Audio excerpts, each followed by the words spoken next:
धन आवश्यक है ऋषि अत्रे, क्योंकि धन मूल आवश्यकताओं को पूरा करने में सहायक होता है। किंतु जब कोई व्यक्ति इच्छाओं को आवश्यकता समझने लगे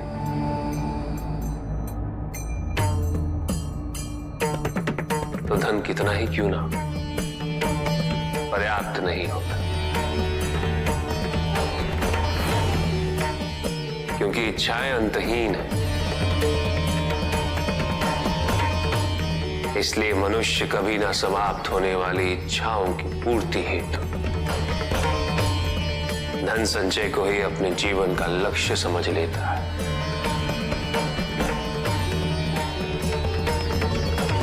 वो लोभी बन जाता है।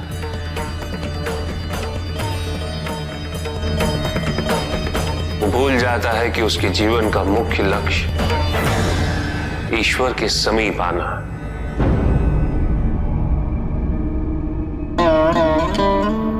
ऐसे लोभी व्यक्तियों को अपनी मृत्यु के समय भी यही दुख रहता है कि उन्होंने क्या कुछ नहीं पाया, क्या शेष रह गया। ऐसे समय में वो एक क्षण के लिए भी ईश्वर का स्मरण नहीं करते, अपने जीवन की निरर्थकता और व्यर्थता का बोध नहीं होता। बिल्कुल उस व्यापारी की भांति। कौन व्यापारी प्रभु? वो व्यापारी जिसके पास इस संसार में जीवन निर्वाह हेतु सब कुछ था,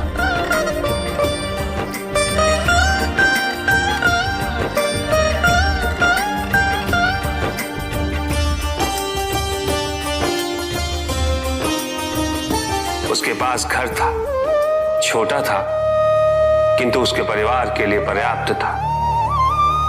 उसके छोटे से परिवार की आवश्यकताओं को पूरा करने हेतु भोजन और धन की भी कोई कमी नहीं थी, किंतु व्यापारी सदैव और धन संपत्ति संचय करने की चिंता में डूबा रहता था। सब कुछ होते हुए भी वो सुखी नहीं था, क्योंकि वो यही सोचता रहता था कि उसके पास क्या क्या नहीं।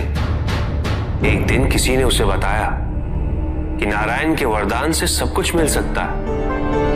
धन के लोभ में वो नारायण की तपस्या करने निकल पड़ा। ओम वैष्णवे नमः।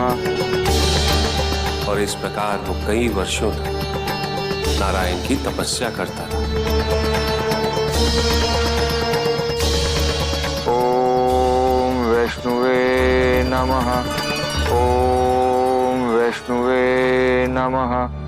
ओम वैष्णवे नमः। ओम वैष्णवे नमः। वत्स,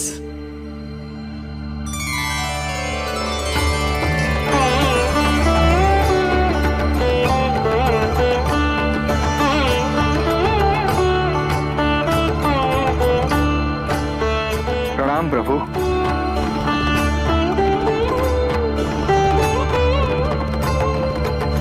मैं तुम्हारी तपस्या से प्रसन्न हूं। मांगो, क्या वरदान मांगना चाहते हो? प्रभु, प्रभु मुझे समस्त संसार की भूमि चाहिए। संसार में जितना भी धन है सब मेरा हो जाए। क्या मैं तुमसे पूछ सकता हूं, तुम्हें इतना सब कुछ क्यों चाहिए? मैं सुखी रहना चाहता हूं प्रभु, और धन संपत्ति ही सुख का माध्यम है। किंतु संसार की परिभाषा हर किसी के लिए भिन्न होती है वत्स। कुएं में बैठे मेंढक के लिए वो उसका संसार होता है। तुम बताओ वत्स, तुम्हारे लिए संसार की क्या परिभाषा है? सब कुछ प्रभु। जो कुछ भी मुझे दिखाई दे रहा है वो सब कुछ संसार ही तो है प्रभु। उचित है, मैं तुम्हें वरदान देता हूं कि जितना भी संसार तुम अपने नेत्रों से स्वयं देख सको वो तुम्हारा होगा, किंतु जो तुम नहीं देखोगे वो तुम्हारा नहीं होगा। अब इस संसार का सबसे धनी व्यक्ति मैं बन जाऊंगा प्रभु, और सबसे सुखी भी।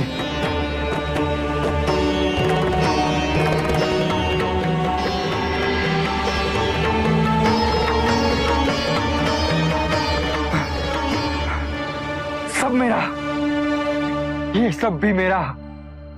उसने सोचा यदि वो दौड़ के समस्त संसार को देख ले तो वरदान अनुसार सब उसका हो जाए। यहां से वहां, वहां से यहां, वो चारों दिशाओं में भागने लगा।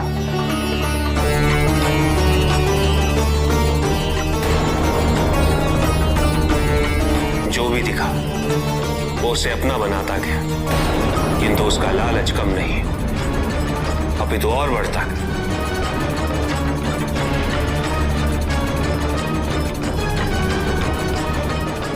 निरंतर भागते रहने के कारण शीघ्र उसका शरीर उसका साथ देने में असमर्थ हो गया।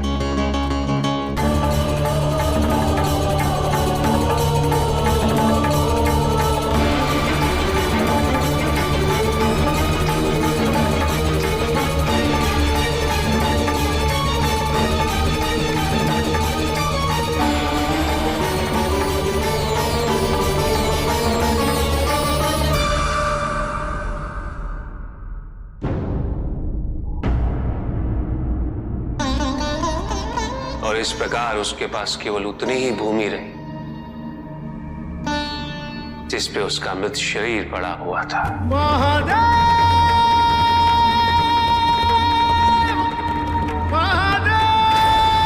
अकेला। उसके पास उसके परिवार का सुख भी था, किंतु उसने उसका आनंद नहीं उठाया।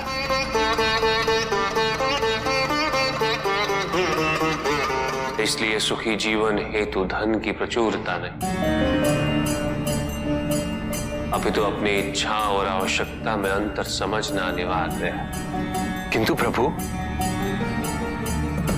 जो पहले से ही धनी हो उसे क्या करना चाहिए? धन चाहे कितना भी हो ऋषियत्र, मूल आवश्यकताएं तो केवल उतनी ही। तन ढकने के लिए वस्त्र, पेट भरने के लिए आहार और शरण के लिए भवन। इन आवश्यकताओं के पूर्ण होने के पश्चात जो भी है वो इच्छा है। धनी व्यक्ति के पास जो भी अतिरिक्त धन होता है वो उसे दान करना चाहिए, उनके उद्धार के लिए जो अपनी मूल आवश्यकताओं को पूरा नहीं कर सकते।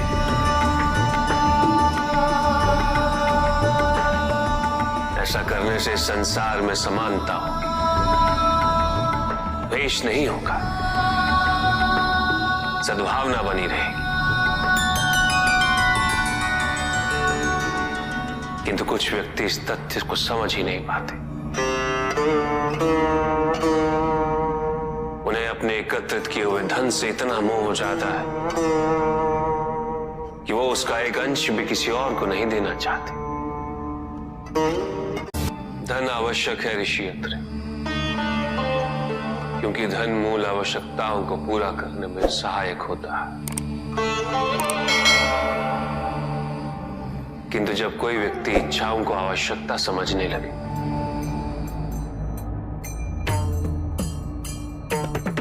तो धन कितना ही क्यों ना पर्याप्त नहीं होता।